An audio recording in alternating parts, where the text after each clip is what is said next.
მეცნიერების ეროვნულ აკადემიაში მიმდინარე ენათმეცნიერულ კონგრესს ქართველოლოგიური მიმართულებით და ვისმენთ მოხსენებებს ამ მიმართულებით. ჩვენი დიდი კულტურით, მათ შორის ქართული ენით და ქართული დამწერლობით ვართ ნაწილი და თანაშემოქმედი ევროპული კულტურისა და ეს დღევანდელ კონგრესშიც არაერთხელ აღინიშნა. სწორედ ამ ჩვენი ევროპული კულტურით მივდივართ ჩვენ ევროპულ გზაზე და სწორედ ეს არის ჩვენი შენატანი ევროკავშირში და რითაც გვინდა რომ გავამდიდროთ ევროკავშირი ჩვენი კულტურით, ჩვენი ენით, რომელიც 25 ენა გახდება ევროკავშირში და ჩვენი დამწერლობით, რომელიც მეოთხე დამწერლობა გახდება ევროკავშირში. ამიტომ მნიშვნელოვანი არის სწორედ ასეთი სახის კონფერენციები და კონგრესები, რომელზეც ჩვენ კიდევ ერთხელ ჩავიხედავთ ჩვენს წარსულ გამოცდილებაში, იმ ფესვებში, რომელიცაც იკვებება ჩვენი დღევანდელი საზოგადოება და რომელიც არის საწინდარი ჩვენი მომავალი განვითარების.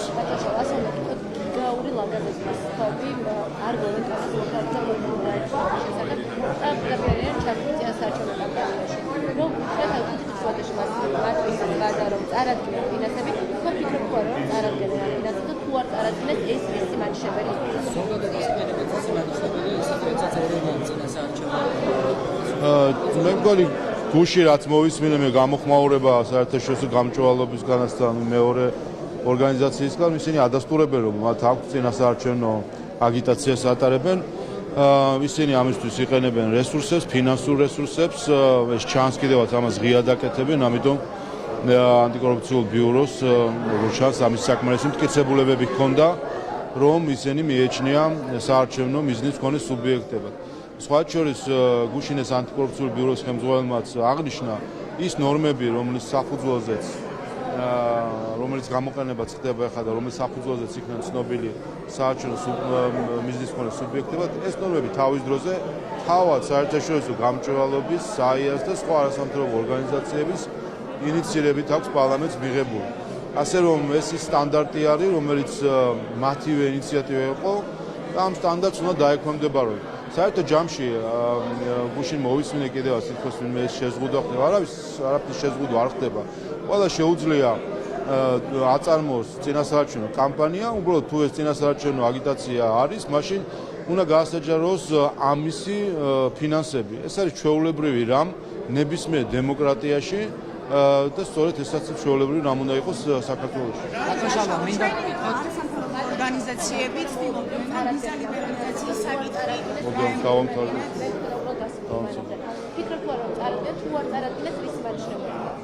იმედი მაქვს რომ კანონი არის, კიდევ ერთხელ მათივე ინიციირებული იყო თავის დროზე ეს კანონი და იმედი მაქვს რომ კანონს დაემორჩილებიან. ეს არის სტანდარტი ნებისმიერ დემოკრატიის. რაც შეეხება იმ შემთხვევას თუ კი ისინი კანონს არ დაემორჩილებიან, არ წარადგენენ, აქ ანტიკორუფციულ ბიუროს აქვს შესაბამისი ინსტრუმენტები, რომ თავად გამოითხოვოს შემდეგ ეს დოკუმენტაცია. არასამთავრობო ორგანიზაციები გითხავთ, ვიცით რომ გარკვეული არასამთავრობო ორგანიზაციები მოითხოვდნენ რომ საქართველოს ვიზა ლიბერალიზაციის საკითხი უნდა შეუძლოს. რამის ასამსახურება მათი ეს ჩვენ ეს ხა არაფერი ამაში ახალი არ არის, ხედავთ ჩვენ NGO კლანს, რომელიც იბრძვის ძალაუფლებისთვის, რომელსაც უნდა რომ ხელისუფლება არ ქონდეს, არ იყოს ქართული ხალხის მიერ არჩეული ქართული ოცნების მიერ განხორციელებული.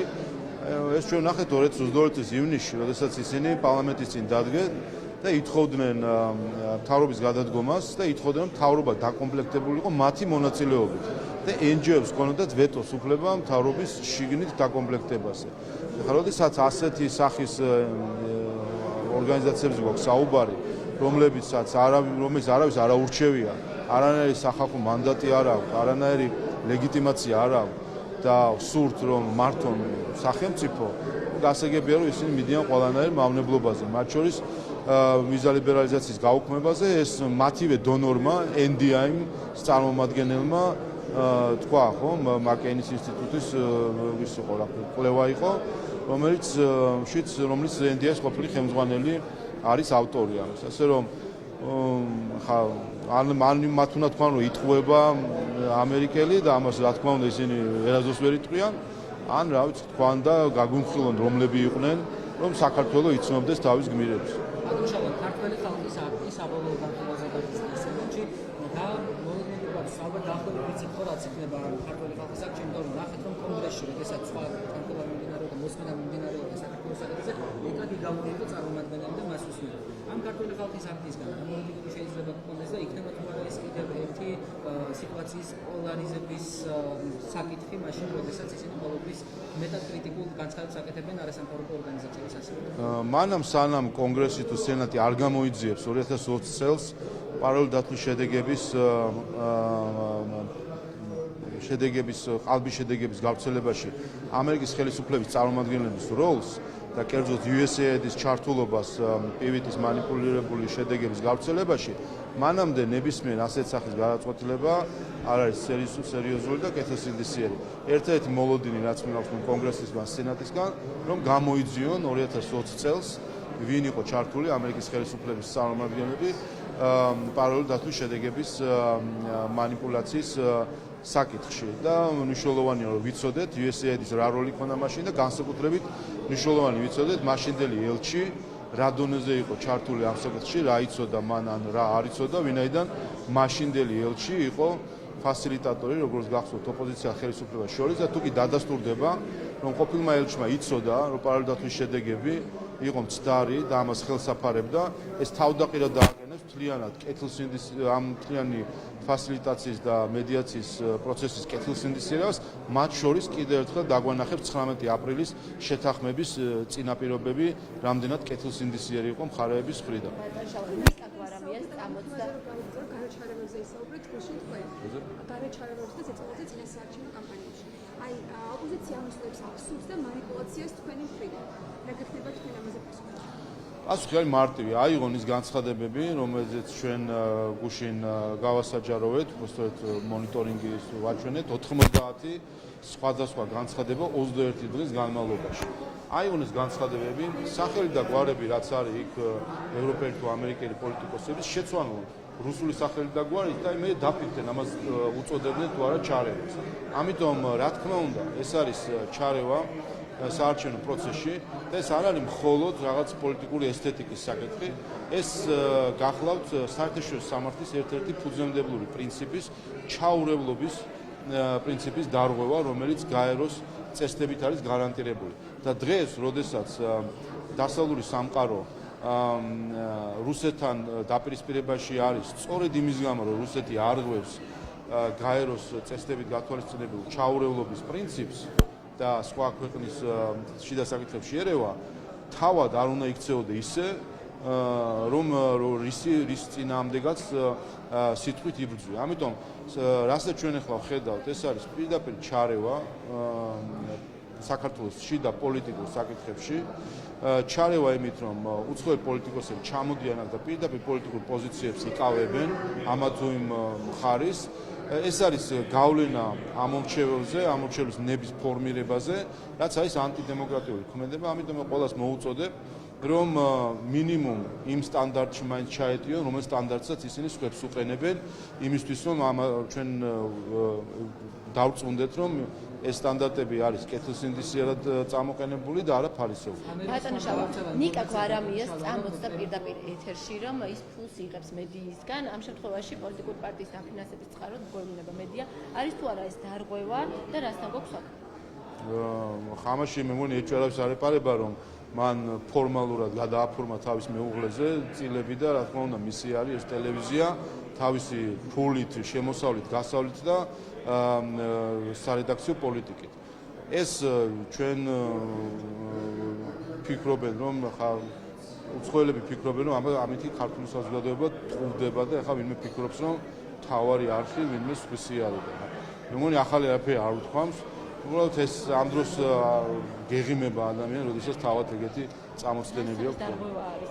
არ ვიცი ხა თუ რამ დარღვევა არის ამას შესაბამისი ბატონ შალვა ამერიკის ხმან გავრცელა კანონი ალბათ შოთა შალიშვილის თანამშრომლობაზე ჩვენ ნახეთ რომ შოთა შალიშვილი მედიის წარმომადგენლობა თვითონ ამხილეს თვითობაში მანამდე გახარია ცდილობდა ყოველ შემთხვევაში ხედავთ ლელოსთან და მამუკა ხაზარაძესთან უბრალოდ გაერთიანებას რომ ვითხრათ ეს გემოსაცი თაღლითების ყოს მანამდე მამუკა ხაზარაძესთან ცდილობდა და აი რა ფერი ფერსა მადლი ღმერთსაო ნათქვამი გვაქვს ქართველებს ხო ნუ გიორგი გახარია და მისი რაზმი უკვე კომიკურ ფიგურად ჩამოყალიბდნენ ამიტომ რაიმე კომენტარიც კი არასერიოზული არის ამ ადამიანზე და მისი რაზმის წევრებს რა შეიძლება ამის განს უცით რომ მომები ადამიანი ელოდება სალომეს მარაშვილის კონცერტს თუმცა ამ პრობლემას არ მოწევდა აი მასთან საქმე რა თამარაძეს და ითვალამოძეს მაგალითად 1000 მსჯავრდებული ყოველ დღე რომელიც ახლა დღევანდელ დღეს გუშინდელი ერთი კვირა არის ატარებს საშიახსოვრების დაწესებულებაში არის იქ იმიტომ რომ ხალბატონი სალომე დაკავებული არის თაღლითი ხაზარაძის და გახარიას საკითხებით და არსალია მსჯავრდებულებისთვის და აი ეს მდგომარეობა ფაქტობრივად პროფანაციად აქცია ხალბატონმა სალომემ პრეზიდენტის ინსტიტუტი აბსოლუტურად აღარანაირი წესი მისთვის არ არის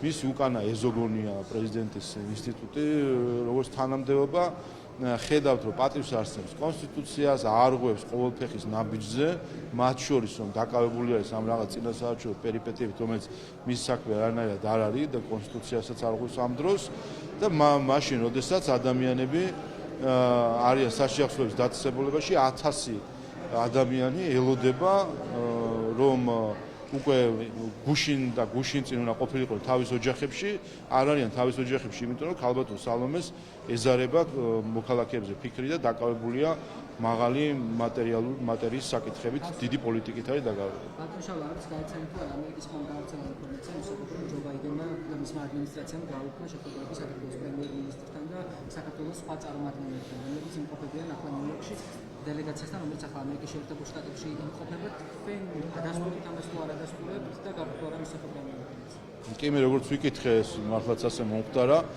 ნუ არასერიოზულია უკვე რაზე უნდა ვისაუბროთ საერთოდ ესე თავად თავისივე გაგზავნილი მოწვევა ერთ დღეს მეორე დღეს უკან გაიწვიეს უბრალოდ არასერიოზულია საერთოდ ჯამში ესეთი ქცევა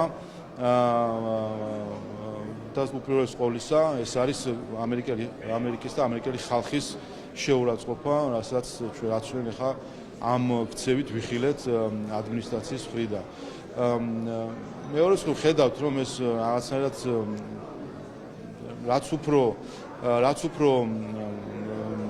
ყვახია თუ რაც უფრო აუხსნელი არის ხანდახან ესეთი ქმედებები ან რაც უფრო ასე ვთქვათ მძიმე არის გარკვეული თუ რაც ქმედებები ეს პირდაპირ ინდიკატორი არის საქართველოში ოპოზიციის მდგომარეობა რაც უფრო აი ეს გვაჩვენებს ზუსტად რომ იმდენად სავალალოდ არის ოპოზიციის მდგომარეობა რომ აი ასეთი რა გითხრათ ნუ აი ყველანაირ სტანდარტს ქვემოთ ქმედებები საც კი აღარერიდება მათ შორის ამერიკის შეერთებული შტატების ადმინისტრაცია რომ რაღაცნაირად უბიძგოს ოპოზიციას მისცეს თემა სალაპარაკო და ეს არის სამწუხაროდ ესეც ერთ-ერთი გამოვლინება არის ქვეყნის შიდა პოლიტიკაში ჩარევაში. რაც შეეხება ზოგადად ამ საქციელს ვერანაირად ვერ შევაფასებთ. ერთი რამე თქმა შეიძლება რომ ამდენი წელია ამერიკის ადმინისტრაცია ჩვენ სტრატეგიულ პარტნიორებს გვიწოდეს და სტუმარმასტილებლობა მაინც ესწავლათ ქართველი ხალხისგან მინიმუმ ეს შეეღოთ წაეღოთ ჩვენი ხალხისგან სამწუხაროდ როგორც ჩანს ესეც ვერ გაუზიარეთ სათანადო. პრეზიდენტის ხარტიას რაც შეეხება გახარიას შეუერთდა და ერთ-ერთი ნაწილი არის დროებითი მთავრობის შექმნა. აი თქვენ რას უცინიასწავლეთ რომ ამას ხარტიას რა მომავალი აქვს? მე ამ ხარტიაზე ერთხელ უკვე ვთქვი რომ ის ვინც ეს ხარტია შეადგინა ხელი მოაწერა მათ საქართველოს სტაარქვეს ბანანის რესპუბლიკა. ქვეყანა რომელსაც არ აქვს უნარი აერჩიოს ხელისუფლება რომელიც კონსტიტუციურ ვადაში 4 წლით მართავს ქვეყანას. ხალბატონმა სალომე თქვა კიდევაც რომ პოლიტიკური უკულტურობა არის და საერთოდ ამ ხალხს უკულტუროები უწოდა თან ტექსტზე ხელი მოაწერინა და მე ყველას უკულტურო უწოდა რომ არ გაქვთ უნარი რომ შეთანხმდეთ თუ მართოთ ქვეყანაო ერთ წელზე მეტი არ უნდა იყოთო. ნუ ჩვეულებრივად ბანანის რესპუბლიკად გამოგვაცხადა ქალბატონმა სალომემ და იმ ხალხმა, ვინც ხელი მოაწერეს. ქალბატონ სალომე ძალიან ნათქვამი აქვს, რომ პრეზიდენტი ხალხთან უნდა იყოს, ოღონდ ცოტა მაღლავდა. მე მგონი ნამიტანი ზემოთ აიწია და ზემოდან გვიყურებს ქართულ ხალხს და მივაჩნევართ შეუმდგარ ქვეყანად და შეუმდგარ სახელმწიფოდ. ეს არის სირცხვილი. ეს ქარტია საქართველოს ისტორიაში დარჩება როგორც ყველაზე სამარცხვინო ფურცელი და ყველა ვისაც ხელი აქვს ამ ქარტიაზე მოწერილი სამარცხვინოდ შევლენს ქართულ ისტორიაში, ვინაიდან ეს არის ხალხი, რომელმაც ჩვენ და ჩვენი სახელმწიფო შეუმდგარ სახელმწიფოდ გამოაცხადა, ქართველიერი შეუმდგარ ერად გამოაცხადა და საქართველოს ბანანის რესპუბლიკად გამოაცხადა, რომელსაც იმის უნარიც არ აქვს მათ თვალში, რომ აირჩიოს თავის ხელისუფლება კონსტიტუციური გათვალისწინებული ვადით. ბატონშალო, ბოლოს უნდა გკითხოთ, კანონის წინაშე თანასწორობით და პირადი თავისუფლების 11-წლიანი გაუმჯობესებით საქართველოს არის ევროპაში პირველ ადგილზე. რას ნიშნავს ეს ჩვენი ქვეყნისთვის და რისი დამსახურებაა?